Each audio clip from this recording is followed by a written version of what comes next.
slacker, senior nitpicker, armchair engineer. Contains opinions, adult humor. Please fact check where needed.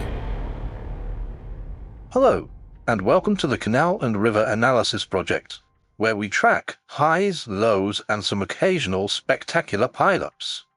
We will also be following up on issues raised in previous reports and updating you as things move along. Not every update will be about failures and frustrations. Sometimes progress does happen. So let's get cracking with today's topic, which is the Anderton Boat Lift closure. It's been closed for over a year in what seems to be a health and safety overreaction. Yes, a cable snapped during maintenance, but how and why this came about hasn't been divulged to the public. The mechanical system, I think, has been in use since 2002, so why this failure now? Is this a case of poor maintenance or a freak accident? And unless the Trust are transparent with the reports of what happened, all we can do is sit here and speculate. So let's get cracking. Get ready for some unofficial armchair opinions. The Anderton Boat Lift is one of the UK's engineering marvels, a majestic cross-navigation lift connecting the River Weaver and the Trent and Mersey Canal. The boat lift was in use for 100 years until it was closed in 1983 due to excessive corrosion. Restoration started in 2001, and the boat lift was reopened in 2002, and currently, in 2026, it's not lifting a single boat. In this episode, we'll cover the closure, a tale of stranded boaters, some online hearsay, and yes, some obligatory armchair engineer ideas for temporary fixes. Chapter 1. What the happened? It's Fibard. Bro. Okay, it's not that simple. A cable snapped. It went boing. Okay, thanks for that analysis, Rob. Yes, a cable that lifts one of the gates snapped. To give you a bit of background, let's look at the lift. It's two counterbalanced caissons mounted on pistons which are powered by a hydraulic pump. The reason the lift is closed is a cable snapped during scheduled maintenance. And rather than replace the cable and implement some positive change, a knee-jerk decision was made. And like Chernobyl, it was annexed. Well, to the public. Anyway, I am making assumptions there in the light of little information. A water gate might have even got damaged, but reinforced steel is pretty tough. The severity of this incident may have been played down. Let's take a very quick look at the mechanism. Here you can see a steel arch attached to the caisson, with a cable each side attached to the gate of the caisson. This gate is attached to two counterweights, probably lead. The caisson gate is lifted by the river gate by this arm, and the river gate is winched from this motor at the top. A safety mechanism has been added should the arm link fail. Looking at that rigging there in the center, that's a fall arrestor, which basically acts like a seatbelt. Should the lifting arm fail, the caisson gate would be caught by the fall arrestor. However, looking at the river gate, this has no arrestor. If the cable to the river gate fails, this tiny little fall arrestor will do all, and both gates would fall together. But the likelihood of this is so slim if safety protocols and robust maintenance is in place, just like many of the single points you'll see every day. Take a look at this building site crane. It's only 1 point. These carry much heavier loads in higher risk environments. So as you know, the cable to one of these gates snapped.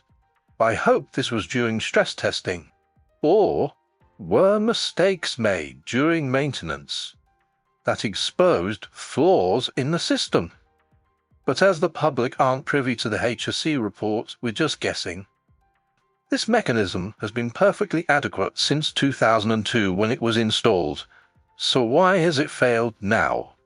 The cynics will be shouting, More lack of maintenance. That might be right, boatman. This comment is increasingly common on canal-related posts. So, after the cable snapped, the HSE were called in, checks were done and the lift was closed. And that's, sadly, until 2027, because If it were fixed quickly, it wouldn't be a proper drama, would it? Everyone needs a sob story to rattle a collection tin. Ka-ching. valid opinion, Rob, but may not be true in this case. What is true is 2027 is a very long time for the lift to be fixed. A whole year has passed already pushing paper around. It's frankly unbelievable. To the Trust's credit, calling in the HSE immediately and shutting things down does show a safety-first approach. Nobody wants a headline for the wrong reason. Imagine if boats were falling out of the canals here and there. We haven't been able to locate the HSE report outlining the findings of the failure. It would be helpful if the Trust could share this information in the interests of transparency. Doing so may clarify and support their decision-making and would allow for a more informed and balanced discussion. Chapter 2. Weaver Woes. It's not just the Anderton Boat Lift. The ship canal lock was also out of action too, which left boats on the River Weaver trapped during winter. CRT engineers apparently found potential safety issues with the electrical system powering Marsh Lock, so they shut this down too. There is some good news. Narrowboats can now book a passage through one of the gates of the lock, which is now being manually operated. Chapter 3. Hearsay and Rumours. According to posts on Facebook and Reddit, there are claims CRT boats may have been moved using the lift while it has been closed to the public. It's important to note that these accounts have not been verified by the Trust. Some clarification within the stoppage notices could help address any speculation, and clearly dispelling hearsay is an important part of maintaining public confidence. Chapter 4. Boaters Plead. Some boaters were left high and dry on the Weaver after its closure. Boaters pleaded to use the lift to get away from the flooding that's known to happen on the Weaver in winter. Sadly, it appears the Trust couldn't facilitate this. Some boaters felt they had no option but to hire a crane and get themselves craned out of a volatile river and put into the safety of a canal. This dug into their personal savings. With a bit of flexible thinking, could this not have been avoided? Chapter 5. Temporary Reopening Suggestions. Are you telling me in this day and age safety measures can't be put in place for temporary transit? A valid point, boatman. Realistically, safety measures could be put in place and boats could use the lift. Without the HSE report being publicly available, we're all grasping at straws. But in my mind, to make the lift safer temporarily, many more fall arrest blocks could be added to the gates, 4 on each if it keeps the lawyers happy. This would be a relatively cheap retrofit. And looking at some of the gates, some of them don't appear to have any safety mechanism on them at all, just the double purchase pulley they hang from. You can see here there appears to be no fall arrestor on this gate. Is there a clever break in the sliding mechanism? By the way the gate's swinging there, I don't think so. So is that what the HSE picked up on? It's puzzling. This system worked for many years and now a cable has snapped. Load testing of lifting gear is common practice across industries. This is done by putting sometimes double the normal workload onto the item. This stress tests the cables. Cables are consumable parts and regularly get replaced, but usually way before a stress test fails them. With so many waterways users put out, the Canal River Trust really should be clearer about what the issue is. But that's just my opinion as an armchair engineer. But seriously, small-scale reopening would be great news for the businesses who rely on traffic from the Weaver. A lot of narrowboats don't want to go onto the ship canal. It's quite an undertaking and boats need to pay for a safety certificate. And it's not just boaters feeling the pinch. Local businesses on the River Weaver are seeing their businesses deteriorate because no one can get on there. Facilitating transit in one caisson while the other one is being upgraded could restore faith in the failing network. But doesn't CRT need chaos to secure funding? Quite possibly, boatman.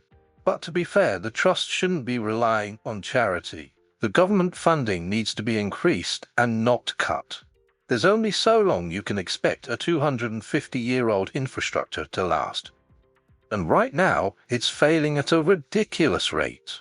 Whether this is due to age or failing maintenance is a very hot topic. As was said in the previous report, money may not be being spent wisely, but the money still needs to be there. I do hope the Trust follows suit of many of the councils who are taking jobs back in-house to save money. The people who run these councils aren't stupid, and they must have wised up to the fact that this way of running business is too expensive, especially when funds are scarce. So I hope you enjoyed that CRAP report, hopefully sparked your curiosity, and created some positive discussion. So that's me, Bob Slacker, Senior Nitpicker, signing off.